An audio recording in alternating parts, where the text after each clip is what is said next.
It takes 11,500 parts of air to support complete combustion of 1 part of fuel. Blimey. Wow. So, we're still on section 2.1. Notice that I am talking about combustion that is complete combustion that makes the best, most thorough use of fuel. Air-fuel ratios which are higher or lower than approximately 14.1 will still burn, but such combustion procedures, unwanted byproducts, and other side effects. As you read further into this chapter, you will see that what those are and why precise control of the air-fuel ratios becomes so important. Rich and lean mixtures are. The terms rich and lean are used to describe mixtures which deviate from the theoretical perfect air-fuel ratio and burn less efficiency. A rich mixture is one with a lower air-fuel ratio. There is insufficient air oxygen to support complete combustion of the fuel. Rich mixtures increase fuel consumption and emissions of hydrocarbons, HC, and carbon monoxide, CO, the products of incompletely burned gasoline. They tend to reduce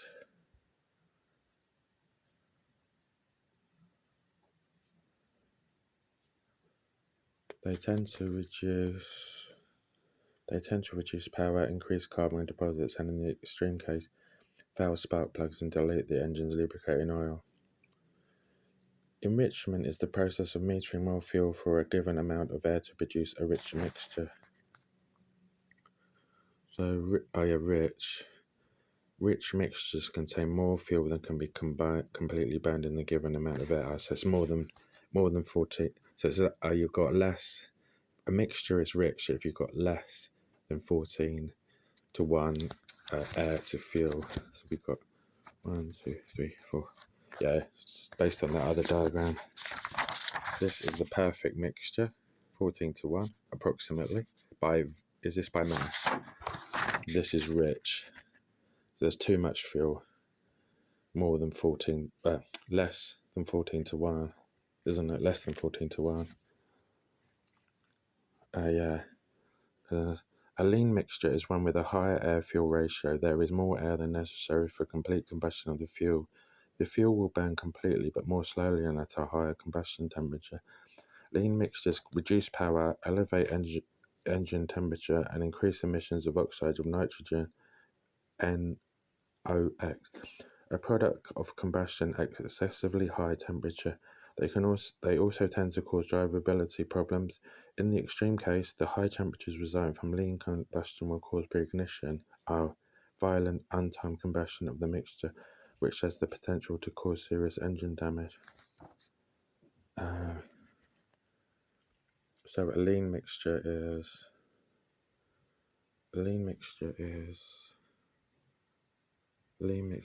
where lean mixtures contain more air than is necessary for combustion of the fuel.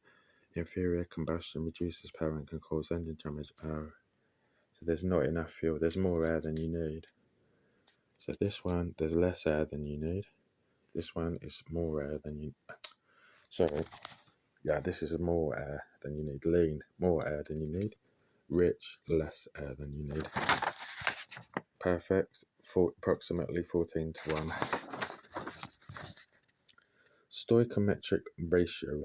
When gas was cheap and the air was dirty, carburetors were usually set up to deliver mixtures richer than 14 to 1 as per mass, perhaps with an air-fuel ratio as low as 12 to 1. As the car aged and a little excess air leaks in around the gaskets of the carburetor or the intake manifold, the engine still got a good combustible mixture. Then, too, the carburetor was farther from the end cylinders than from the middle ones. A richer mixture was some compensation for unequal fuel distribution. There was another reason for setting up carbureted engines to run a little rich. Air-fuel mixture was less precise and some variations were to be expected. As shown in figure 2.1, variations in a rich mixture have only a small effect on power, while variations in a lean mixture affect power dramatically. So we got another little diagram. So power is on the y-axis and the air-fuel ratio is on the x-axis.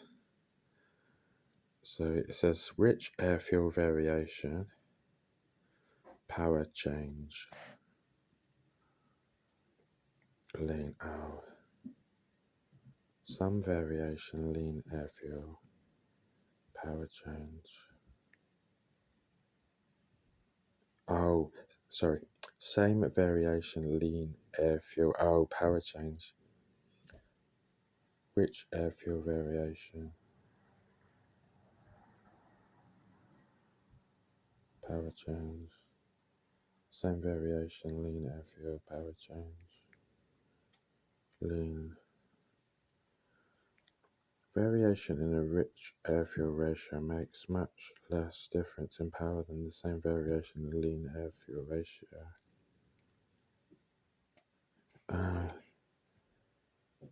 So let's read that again. There was another reason. Should I read this section again? Because what they're trying to say is, when the fuel is rich and you change it a little bit, the power variation is, oops, sorry about this, small. But when you've got rich fuel, you change the same variation lean air fuel, the power change is massive.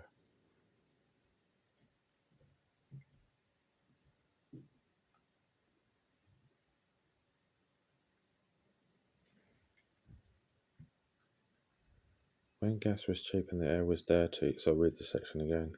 Stoichiometric ratio. When gas was cheap and the air was dirty, carburetors were usually set up to deliver mixtures richer than 14:1, perhaps with an air fuel ratio as low as 12:1. As the car aged and a little less air leaked in around the gases of the carburetor or the intake manifold, the engine still got a combustible mixture. Then too, the carburetor was farther from the end cylinders than from the middle ones. A richer mixture was some compensation for an unequal fuel distribution. There was another reason for setting up carbureted engines to run a little rich. Air fuel mixture was less precise, and some variations were to be expected. As shown in Figure 2.5, variations in a rich mixture have only a small effect on power, while variations in a lean mixture affect power dramatically. For today's engines, with the increased emphasis on fuel economy and reduced emissions, the air-fuel ratio has to be controlled much more carefully.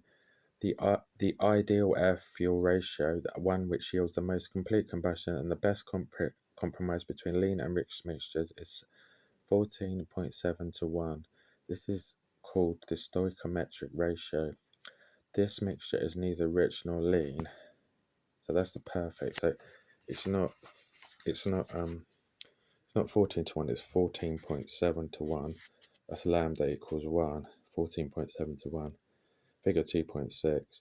The ideal or stoichiometric air-fuel ratio when there is just enough air to burn all the fuel is 14.7:1.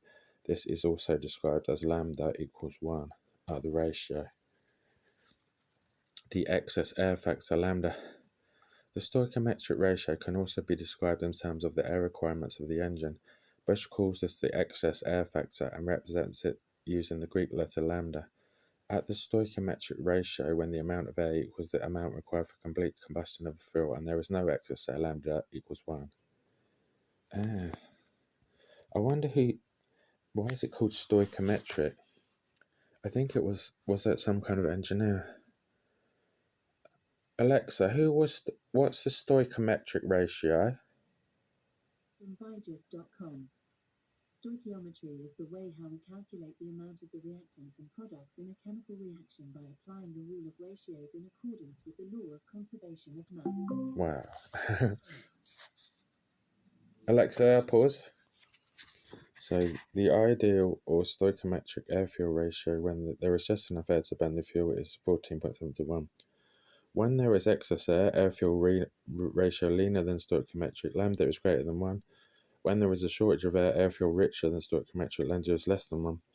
The concept of lambda, the excess air-fuel, was created specifically to support thinking about fuel delivery in terms of the air requirements of the engine. As you'll see later on, this concept plays a big part in controlling those exhaust emissions.